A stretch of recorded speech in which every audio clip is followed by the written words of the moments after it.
Hello दोस्तों, welcome back to the channel horizon classes. So दोस्तों, आज के इस वीडियो में हम company edit and audit of other employees chapter का पार्ट 2 देखेंगे दोस्तों। और आज के इस वीडियो में हम दो बहुत ही महत्वपूर्ण टॉपिक जो होंगे हमारे powers of an auditor and duties of an auditor, ये दोनों टॉपिक हम आज की इस वीडियो में डिस्कस करेंगे दोस्तों। सो दोस्तों, लिख के ले लीजिए 95% आपको 10 मार्क्स के ऊपर ये दोनों टॉपिक के क्वेश्चन आपको पूछा जाएगा दोस्तों। सो महत्वपूर्ण टॉपिक है, बहुत ही इजी तरीके से एक्सप्लेन करूंगा। सो लास्ट तक वीडियो देखिएगा दोस्तों। पहले हम ऑडिटर का मीनिंग सिंपल से समझेंगे, उसके बाद पावर्स देखेंगे, उसके बाद ड्यूटीज देखेंगे दोस्तों।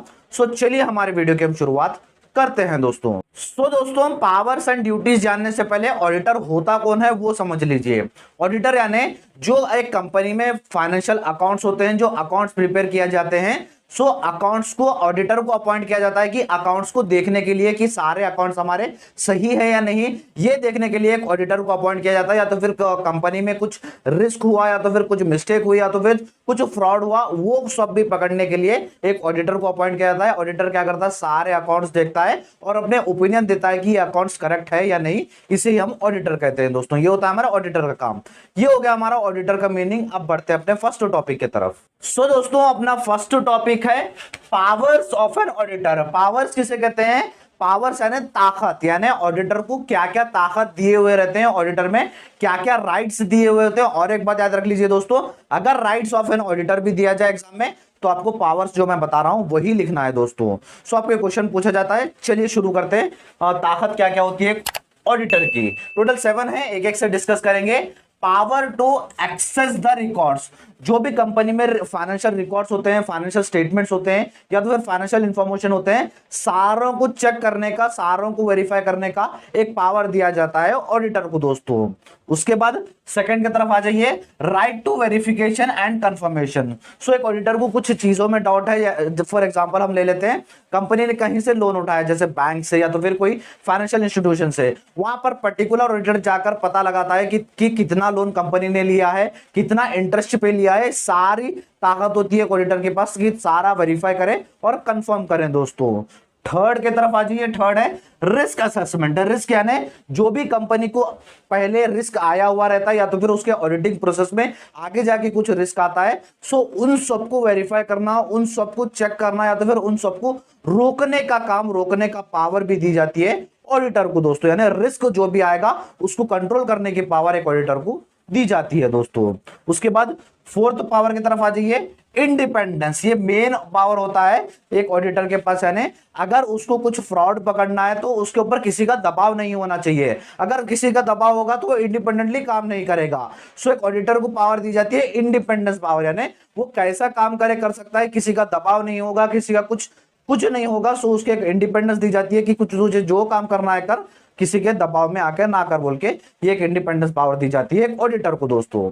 उसके बाद आ जाइए अपने फिफ्थ के तरफ, टू कम्युनिकेशन विद मैनेजमेंट। जो मैनेजमेंट होते हैं कंपनी की, जो स्ट्रैटेजीज बनाते हैं, डिसीजंस लेते हैं, उनके साथ भी कम्युनिकेशन करने की पावर दी जाती है ऑडिटर को। अगर कुछ उसे फाइंडिंग्स कुछ करने में कुछ रुकावटें आ रही है, सो उसका सारा पूछताछ मैनेजमेंट कर सकती है। अगर इन लास्ट जो ओपिनियन देने की बारी होती है, तभी भी वो मैनेजमेंट के साथ कम्युनिकेशन कर सकता है। यानी कहां पर उसे कंपनी को कहां पे कुछ गलतियां हो रही है, वो कंपनी कहां पर सुधार कर सकती है, सारी चीजें कम्युनिकेशन कर सकता है एक ऑडिटर मैनेजमेंट के साथ दोस्तों। उसके बाद आ जाइए सिक्स्थ हमारे पावर की तरफ, right to report to members और शेयर होल्डर्स। सो मेंबर्स को या तो फिर शेयर होल्डर जो कंपनी में होते हैं, जो पैसा लगाते हैं कंपनी में, उनको रिपोर्ट दिखा सकता है, उनको सारा ओपिनियन देने की भी पावर एक कंपनी देती है ऑडिटर को। शेयर होल्डर्स अपना पैसा डाले हुए रहते हैं कंपनी में, सो उन्हें कंपनी का ऑडिटिंग प्रोसेस, अकाउंटिंग प्रोसेस जानने की बहुत उत्सुकता होती है। सो क्योंकि उनका पैसा कंपनी में पड़ा हुआ रहता है, सो उनको भी रिपोर्ट करने की एक ताकत एक कंपनी ऑडिटर को देती है दोस्तों। उसके बाद लास्ट पावर की तरफ आ जाइए, right to express an opinion. So opinion यानी जैसे उसने सारे अकाउंट्स देख लिए, कंपनी के जो भी अकाउंट्स होते हैं वो सारे उसने देख लिए, अब उसे अपना ओपिनियन देना होता है कि कंपनी अकाउंट्स सही है या तो फिर नहीं। सो एक ओपिनियन देने की भी पावर उसे कंपनी देती है कि अपना जो भी ओपिनियन हो रहा है, अपना खुल के अपना ओपिनियन बताए बोल के, ये भी एक पावर एक कंपनी देती है ऑडिटर को दोस्तों। सो दोस्तों, ये थे हमारे 7 पावर जो एक कंपनी देती है ऑडिटर को। वो सारे 7 पावर्स हमने इस टॉपिक में डिस्कस किए दोस्तों। अब बढ़ते हैं अपने नेक्स्ट टॉपिक के। दोस्तों आ जाइए अपना next topic, duties of an auditor, यानी काम क्या होता है एक ऑडिटर का। और एक बात याद रख लीजिए दोस्तों, अगर फंक्शंस ऑफ एन ऑडिटर भी आए एग्जाम में, कई बार पूछा जाता है फंक्शंस क्या होते हैं एक ऑडिटर के। सो फंक्शंस और ड्यूटीज सेम ही होता है। अगर ड्यूटीज पूछे फंक्शंस पूछे तो आपको यही सारे आंसर्स लिखने हैं दोस्तों। सो चलिए 8 टॉपिक्स है, एक एक से मैं आपको डिस्कस करूंगा दोस्तों।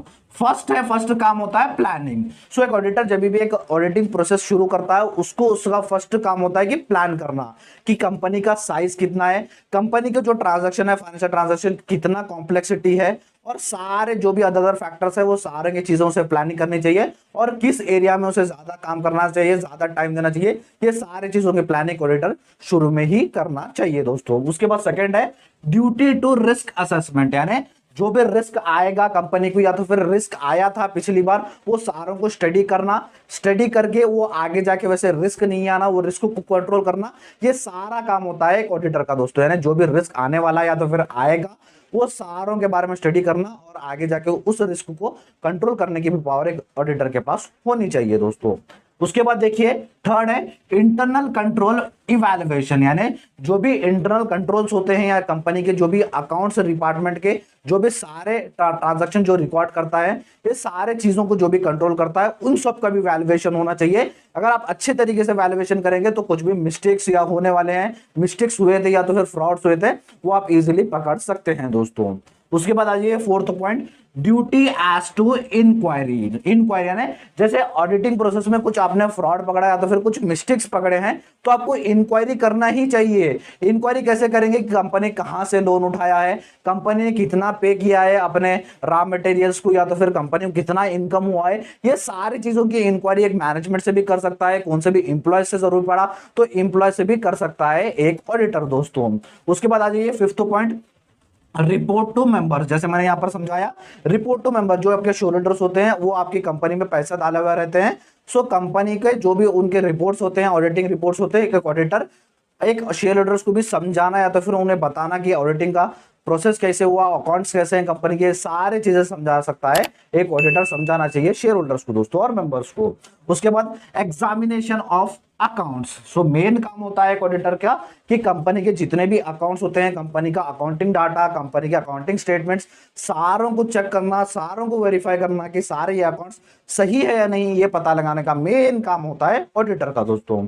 उसके बाद reporting on true and fair view. अब जैसे उसे अपना ओपिनियन देना होता है, सो अपना ओपिनियन वो सही तरीके से और सही अच्छे तरीके से अपना ओपिनियन दे, क्योंकि उसका ओपिनियन डिपेंड करता है कंपनी के प्रोग्रेस के ऊपर। अगर कुछ फ्रॉड पकड़ा गया लेकिन उसने किसी के दबाव में नहीं बोला तो कंपनी उसे ही अपना सही मान के आगे जाके काम करेगी, सो आगे जाके कंपनी को बहुत ही सारे लॉसेस का सामना करना पड़ता है। सो इसलिए अपना ओपिनियन अच्छी तरीके से बिना दबाव से दे, ये एक काम होता है ऑडिटर का दोस्तों।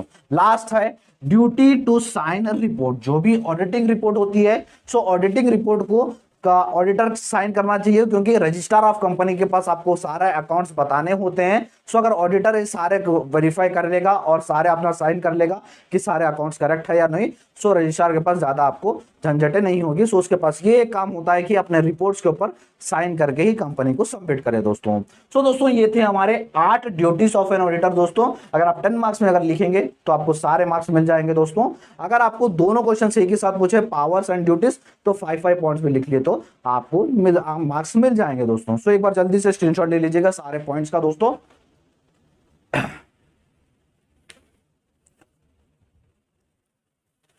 तो दोस्तों ये था हमारा आज का वीडियो दोस्तों। और एक बात, मैं principles and practice of auditing का सिलेबस स्टार्ट कर दिया था, जिसके प्लेलिस्ट का लिंक मैं आपको डिस्क्रिप्शन बॉक्स में दूंगा, जहां पर आपको एक ही जगह पर सारी क्लासेस मिल जाएंगी दोस्तों।